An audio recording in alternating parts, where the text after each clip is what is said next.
Have you ever found yourself squinting at a restaurant menu, wondering when the font got so small?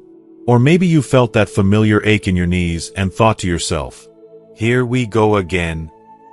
You know, these moments, they feel small. Almost laughable, right? But in my experience, they are often the first whispers of a much deeper fear. A fear that getting older means slowly losing control, becoming a burden, or just fading away. Think about it. What if that simple ache isn't just an ache? What if it's the start of a story you don't want to live? But after 30 years as a family physician, specializing in the health of older adults, I'm going to tell you something that might shock you. The hardest parts of aging, they almost never have to do with the body. No. They have to do with our hearts and our minds. I'm not just talking about theories from a textbook. I'm talking about real people. I still remember a patient of mine, Frank. A tough, former construction worker. A man who built things with his own two hands. He came to my office, absolutely convinced his life was over because his knees hurt too much to work in his garden. But his real struggle wasn't the pain in his joints. It was the crushing feeling that he had lost his purpose. In this video, we are going to have an honest talk about the 10 hardest truths of getting older that nobody prepares you for. More importantly, for each one, I'll share a simple, powerful shift in perspective that can turn these challenges into sources of strength and even joy. And please, make sure you stay with me until the very end. The final truth we'll discuss is, in my opinion, the single most important key to living a truly meaningful and happy life after 60. It's a secret that changed Frank's life, and I believe it can change yours, too. For those of you who are new to our community, my name is Dr. Evans, and my life's work has been helping people navigate this journey of aging with dignity and strength. Everything we discuss today is based not on fads or trends, but on thousands of real conversations with folks just like you. Before we dive in, I truly want to know how many of us have felt this. If what I just shared feels familiar, please comment a simple yes below. It shows me you understand, and it helps others know they are not alone. Okay, let's get started. Alright, so let's get into our list. The first hard truth we need to talk about is one you feel in your bones, quite literally. Number 1. Your body has a new operating system. It's like the body you've known for decades, the one that ran on instinct and youthful energy, suddenly got a mandatory software update you never asked for. All the familiar shortcuts are gone, and the systems you took for granted now have, well, let's call them bugs. You wake up in the morning, and before your feet even hit the floor, you're greeted by a new ache, an uninvited guest that decided to stay the night. The scientific reason for this is quite simple, really. As we age, our cells don't repair themselves as quickly. The cartilage in our joints, that natural cushioning, begins to wear thin after years of service. Even our digestive system becomes more sensitive. But the core reason this feels so jarring is that your body is making a fundamental shift. It's moving from a growth and building phase into a maintenance and preservation phase. This can feel deeply unfair. A betrayal, even. I've had so many patients tell me they feel frustrated, angry at their own reflection. You used to bounce back from anything. A long night, a heavy Thanksgiving dinner, a twisted ankle. Now, even a good night's sleep seems to require a recovery period. My own grandfather, Frank, used to joke that his knees would throw a party every time he climbed the stairs, and he was the one left to clean up the mess afterward. It's a humorous way to describe a feeling that isn't very funny at all. So, what can we do? The solution isn't some grueling workout. It's simple. It's about listening. So please, stop fighting with your body, and start listening to it. Try this. Before you even get out of bed tomorrow, take just 5 minutes for some gentle stretches. Reach your arms overhead, point and flex your feet, and gently pull your knees to your chest. Think of it as a quiet conversation, a morning greeting to your body. Because here's the profound shift. This new operating system, with all its quirks, forces you to become more deliberate and mindful. It might be running slower, but it's also a lot wiser. It has carried you through your entire life. Learning to work with it is just the next great adventure. Now, let's talk about the second truth. This one is quieter, and for many, much harder. Number 2. Your friend circle gets smaller. This isn't a sudden event. It's a slow, quiet fade. The phone doesn't ring quite as often. The weekly get-togethers become monthly, then occasional. When you're younger, your social life is a bustling town square. But as the years pass, that square begins to empty. This happens for so many reasons, and none of them are anyone's fault. Friends move away to be closer to their grandkids in another state. Life paths diverge. And sometimes, the hardest reason of all, we lose people we thought would be there forever. The core reason for this shift is a natural change in priorities and energy. For both you and your friends, the focus changes from a large quantity of social interactions to a higher quality of connection. The desire to go out to every party or potluck simply isn't there anymore. This can lead to a profound sense of sadness and isolation. It can feel like you're watching chairs slowly disappear from a dinner table you've always sat around. I once saw an online post from a gentleman named Bill. He was in his late 60s, and he shared how quiet his weekends had become. Not by choice, but because his core group of friends had dwindled. So many of my patients have echoed that same feeling. It's a lonely ache. But here is the beautiful, powerful flip side of that coin. The people who stay at that table, they are pure gold. The friendships that endure this test of time are not casual. They are the friends who show up at the hospital without being asked. The ones who will sit with you in comfortable silence when words aren't needed. You begin to value that unwavering loyalty more than a calendar full of appointments. So, here is your action. This week, pick up the phone. Call one of those people, a cousin, an old neighbor, a dear friend you haven't spoken to in a while. Don't text. Call. Let them hear your voice. Because the circle may get smaller, but its strength, its meaning, can grow infinitely richer. And that kind of connection is priceless. If you value deep friendships over a large crowd, take a moment and comment the word loyalty below. It's a powerful statement. Alright, this next one can make you feel like you're standing still while the world rushes past you. Number 3. The world speeds up without you. Have you ever felt it? It's the dizzying pace of change. 1 minute, you're proud of yourself for finally mastering email, and the next, your grandkids are rolling their eyes because you don't know what TikTok is. Technology is the most obvious part of this. New phones, new apps, new ways to pay for groceries that don't involve cash or even a card. It's relentless. The reason this feels so overwhelming is neurological. When we're young, our brains are wired for rapid learning and adaptation. As we age, our brains become optimized for stability and relying on experience. The constant, dizzying speed of modern culture goes against our natural grain. This isn't a personal failing. It's a feature of wisdom. But it can leave you feeling like a tourist in your own lifetime. The slang changes, the music sounds like noise, and you see trends that make absolutely no sense. I remember a patient, George, a brilliant mechanic who could rebuild a Chevy engine blindfolded. He told me, with genuine distress, that he nearly had a breakdown trying to pay his electricity bill online. It made him feel foolish, and George was anything but a fool. That feeling of being outdated, that can sting more than any physical ailment. It's the feeling that your hard-earned knowledge is no longer relevant in a world that values the new over the wise. But here is the secret perk, the quiet victory in all of this. When the world is on fast forward, you have permission to press pause. You don't have to chase every new gadget or trend.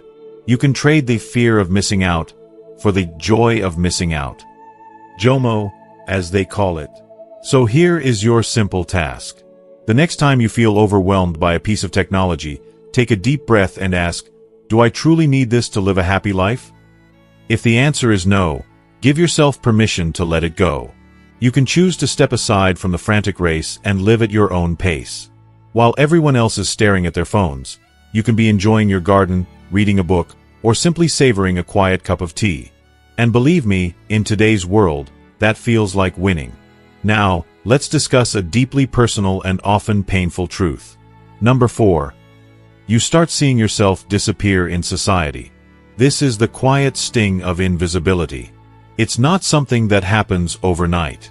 It's a slow, creeping realization. You're standing in line at the coffee shop, and the person behind the counter looks right past you to the younger person behind. You offer an opinion in a group conversation, and it's met with polite smiles before the topic quickly moves on, your words left hanging in the air. Even in a doctor's office, a place where you should be the center of attention, you might find people talking around you instead of to you. It's a subtle erasure, but it hurts deeply. The psychological reason for this is that society, especially Western culture, is obsessed with youth, productivity, and what's next. Once you've retired from your career, once the kids are grown, the world often doesn't know what box to put you in anymore. So, it simply stops seeing you. I had a patient, a wonderfully vibrant woman named Carol, who put it in a way I'll never forget. She told me, "Dr. Evans, I used to turn heads when I walked into a room. Now, I feel like wallpaper." That's a heartbreaking and powerful way to put it. It's the feeling that your decades of experience, your stories, your wisdom, are no longer seen as valuable assets. It can make you feel unneeded, and that is a dangerous feeling for the human soul. But I want you to consider a powerful shift in perspective. Many people I've talked to eventually discover that this invisibility can actually be a kind of superpower. When you stop being the center of attention, you are finally free from the need to perform for others. You can do exactly what you want, wear what you want, and say what you feel, without worrying about judgment. So here's your mission. This week, do one thing just for you, something you might have felt self-conscious about before. Wear the bright purple hat. Order dessert first at lunch.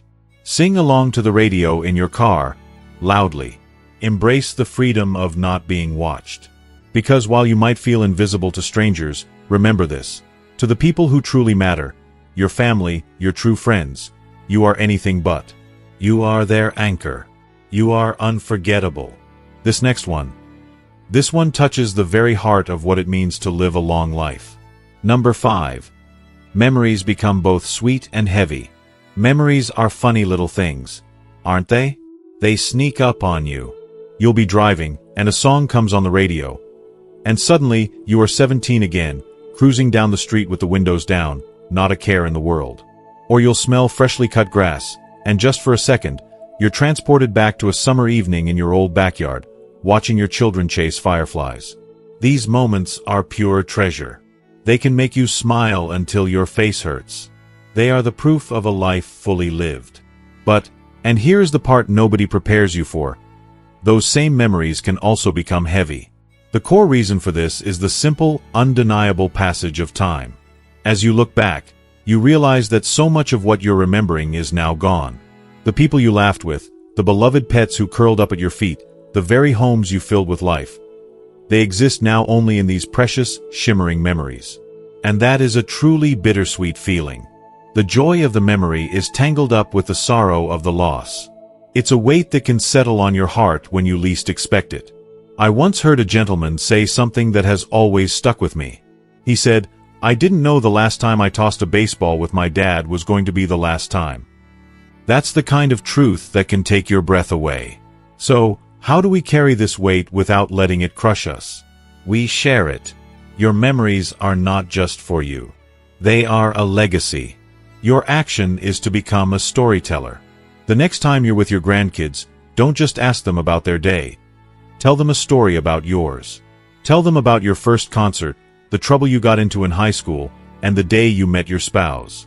When you share a memory, you're not just looking back.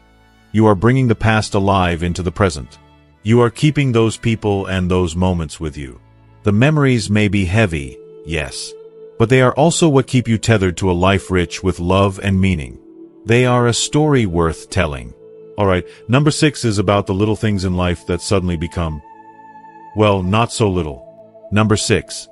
Little everyday tasks become big missions. You truly don't realize how much you took for granted until bending down to tie your shoe feels like a full-blown military operation. I'm not kidding. There's a strategy involved now. You brace yourself, you plan your angle of approach.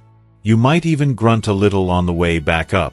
And don't even get me started on the modern-day nemesis of anyone over 60, the stubbornly sealed jar of pickles. It's humbling, isn't it?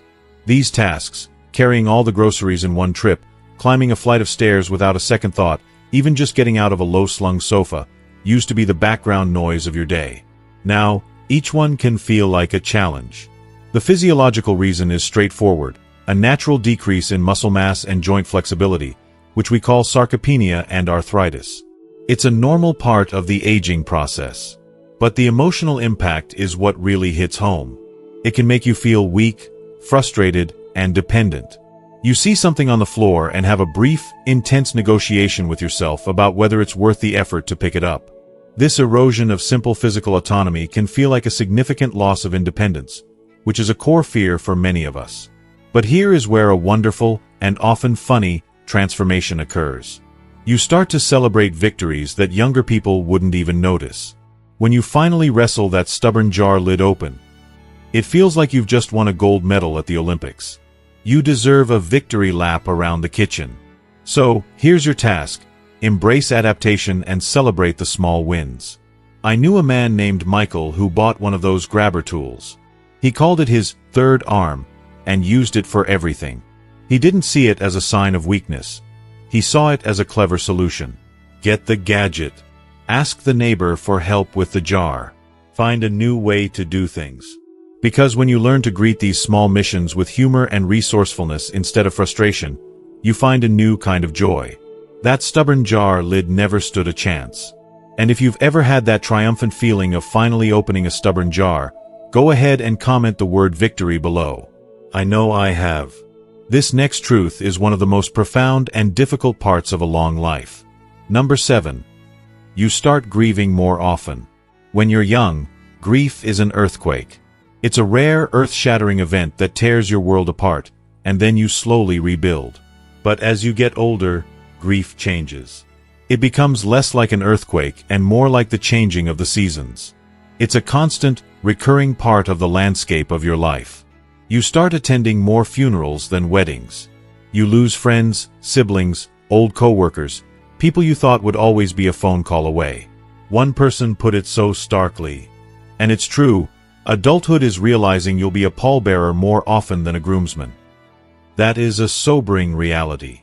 The core of this experience is, of course, cumulative loss. It's not just grieving one person, it's the accumulated weight of all the goodbyes. And it's not just people you mourn. You grieve places, the neighborhood diner where you had your first date, now a chain pharmacy. You grieve versions of yourself, the person who could stay up all night, the parent with young children at home. This constant presence of grief can settle heavily on your chest, sometimes showing up as a quiet ache for a time in your life that is gone forever. It can feel like your world is constantly shrinking. But here is the beautiful, paradoxical truth about grief. It doesn't just hollow you out.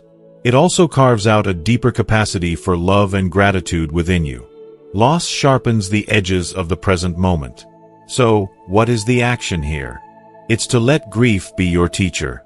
Let it remind you that these moments are not infinite. Because of grief, you hug a little longer. You say, "I love you," without hesitation. You laugh harder with friends.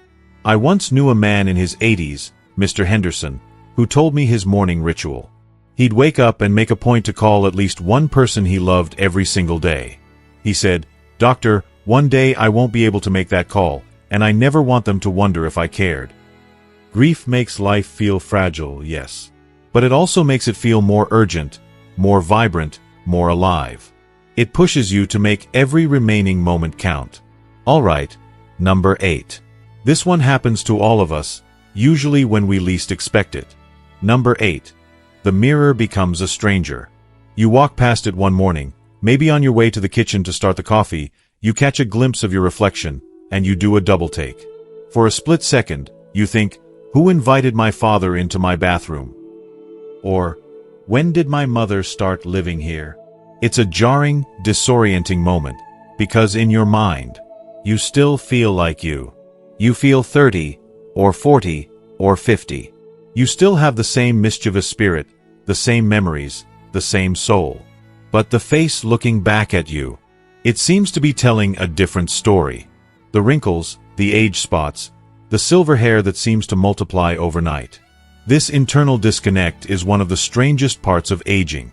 Our sense of self, our internal identity, ages much more slowly than our physical body. The science is simple. Our skin loses elasticity, gravity takes its toll, but the feeling is complex. A witty patient of mine named Susan once joked, "My body isn't gaining weight, Dr. Evans. It's just rearranging the furniture." And that's exactly how it feels. It can feel like you're a stranger in your own skin. For decades, you spent time trying to look a certain way, to be presentable. Now, the mirror seems to have a cruel sense of humor. But over time, a profound perspective shift can happen. You can stop seeing those wrinkles as flaws and start seeing them as proof. Proof of a life lived. Each line is a story etched into your skin. Those crow's feet? They're from decades of laughing with your best friends until you cried. That little scar on your chin? From falling off your bike when you were 10. So, here is your action. The next time you look in the mirror, instead of criticizing, try to find one feature that tells a story. Look at your hands and think of all they have built, held, and healed. There is an incredible freedom in letting go of the mirror's judgment. You no longer have to prove anything to anyone. That's not defeat. That is pride. The mirror only shows the outside. It doesn't show the kindness in your heart or the wisdom in your eyes. And those are the parts people truly remember. This brings us to number 9, a challenge that goes right to the core of who we are. Number 9. Your identity gets tested. For most of your life, you are defined by your roles. You are a teacher, an engineer, a nurse. You are a provider. You are a mother, a father. You're the guy who can fix anything in the garage, or the woman who organizes all the family holidays. These labels become our identity. They are the name tags we wear at the party of life.